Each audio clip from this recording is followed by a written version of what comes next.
এটা একটি কাইকাটেক হাট, এটা প্রাক ঐতিহাসিক হাট। আমার সংসারে যা লাগে, আমি একজন গৃহস্থী, আমার সবই এখান থেকে কেনাকাটা হয়। এটা একটা কৃষিভিত্তিক হাট।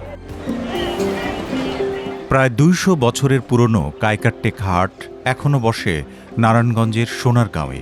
এটি দেশের অন্যতম প্রাচীন এক হাট। এত বছরের পুরনো হলেও এই হাট এখনও প্রাণবন্ত, এখনও অনেক মানুষের আগ্রহের কেন্দ্রে। মুঘল ঐতিহ্যের সাক্ষী হিসেবে এই হাটে এখনও দাঁড়িয়ে থাকা শতবর্ষী এই গাছগুলির মতোই টিকে আছে আরও অনেক কিছু।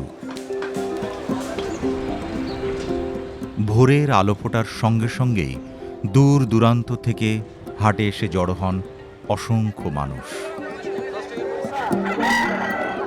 তাদের মধ্যে কেউ ক্রেতা, কেউ বিক্রেতা। ব্রহ্মপুত্রের তীরে প্রতি রবিবারে মানুষের হাঁকডাকে এখনো জমে ওঠে এ হাট। এটা একটি কাইকাটেক হাট, এটা প্রাক ঐতিহাসিক হাট। এই হাটের সাথে প্রায় সুলতানি আমল থেকে হাটের উৎপত্তি, তার সাথে গেছে গ্র্যান্ড ট্রাঙ্ক রোড, তার সাথে আছে ব্রহ্মপুত্র নদী। এটা একটা কৃষিভিত্তিক হাট।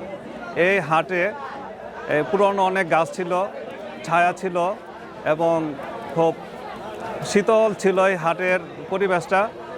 তো এই হাটে কৃষিপণ্য বেশি পাওয়া যায়, যেহেতু নদীর সাথে হাট। নৌকা, ভ্যান, ট্রাক, এমনকি কেউ কেউ পায়ে হেঁটেই চলে আসেন তাদের নিজেদের পণ্য বেচতে। এক একজন এক এক পণ্যের পসরা সাজিয়ে বসেন।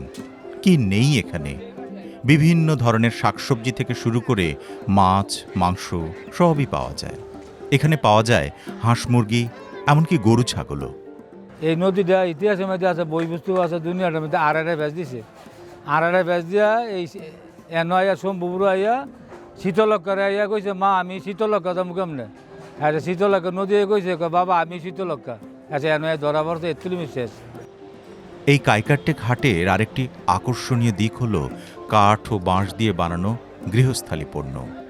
এ হাটের অনেক দোকানিরা এমন দৃষ্টিনন্দন সব গৃহস্থালী পণ্যের পসরা সাজিয়ে বসেন। এই বাজারে আমি রেগুলার আসি, এটা আমাদের ঐতিহ্যবাহী হাট, অনেক পুরনো হাট। আমার সংসারে যা লাগে, আমি একজন গৃহস্থী, আমার সবই এখান থেকে কেনাকাটা হয়। তবে সময়ের সঙ্গে সঙ্গে অনেক বিলাসী পণ্য এই হাটে এখন আর পাওয়া যায় না। একসময় বর্ষাকালে এ হাটের প্রধান আকর্ষণ ছিল কোষা নৌকা।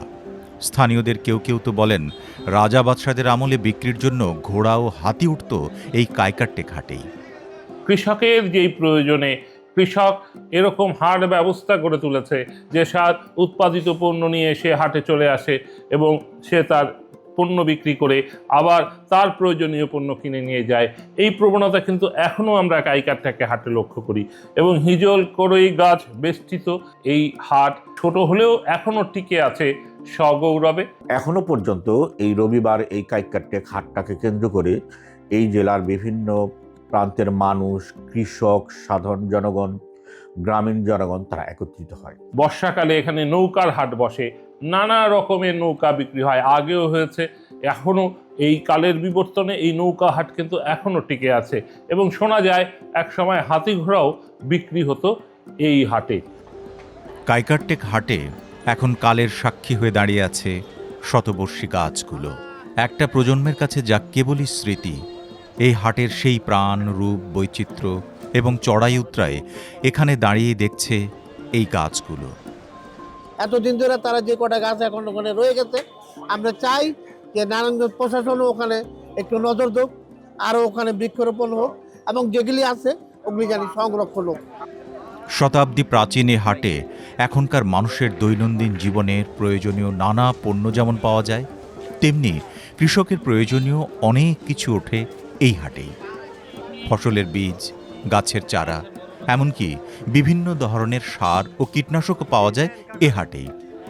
এছাড়াও পাওয়া যায় গৃহস্থালী কাজে ব্যবহার করার বিভিন্ন সরঞ্জাম। আমরা মুন্সিগঞ্জ থেকে আসি, এখানে গ্রামের কৃষকরা ইয়া সব ধরনের গাছ পাওয়া যায়, সবজি গাছ, ফল গাছ, ফুল গাছ সবই পাওয়া যায়।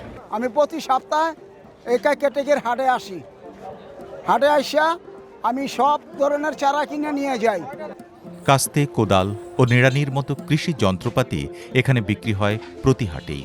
কৃষকের ওঠা বসা ব্যস্ততা দেখলে এখনও বোঝা যায় এত বছর পরেও স্থানীয় কৃষি অর্থনীতির মূল কেন্দ্র এই কাইকারটেক হাট। কাইকারটেক হাটটি আপনার কৃষক এবং ভোক্তার মধ্যে একটি গুরুত্বপূর্ণ মেলবন্ধন তৈরি করে আছে এবং কৃষিকে এটা উজ্জীবিত করছে এবং কৃষি অর্থনীতিতে এটা বড় একটি ভূমিকা পালন করতেছে ঐতিহ্যগতভাবে। এখানকার ঐতিহ্যবাহী এক মিষ্টির কথা না বললে এই হাটের কথা শেষ করা যায় না। এ হাটে পুতা মিষ্টি বা শিলপুতা নামে যে মিষ্টি পাওয়া যায়, স্থানীয়রা একে বালিশ মিষ্টি নামে ডাকে। এটি আকারে বড়, রসে টইটুম্বর। এই মিষ্টির স্বাদ নিতে দূর দূরান্ত থেকে অসংখ্য মানুষ আসেন এই হাটে। আমি 40 বছর উপরে আমি দোকান থেকে করতেছি। এখানে বালিশ মিষ্টি, পুতা মিষ্টি, রসগোল্লা, ছোট পুতা, ছোট রসগোল্লা, গুটি মিষ্টি, কালাজাম, জাম, আমিত্তি সব ধরনের মিষ্টি পাওয়া যায়। কাইকারটেক হাটে এলে এর ঐতিহ্য দেখার পাশাপাশি উপভোগ করা যায় এর চারপাশের প্রাকৃতিক সৌন্দর্য। ব্রহ্মপুত্রের তীরের প্রাকৃতিক পরিবেশ, নদীর শান্ত বাতাস এবং চারপাশের সবুজ দেখে মুগ্ধ হন এখানে বেড়াতে আসা মানুষ। 200 বছরের কথা বলা হলেও জনশ্রুতি আছে 400 বছরের বেশি সময় ধরে এই কাইকারটেক হাট বসে। এই হাট শুধুই বেচাকেনার কেন্দ্র নয়, সময়ের বিবর্তন, শিল্পায়নের চাপ আর আধুনিকতার মাঝেও গ্রামীণ জীবন, অর্থনীতি ও সংস্কৃতিতে প্রাণ সঞ্চার করে চলেছে।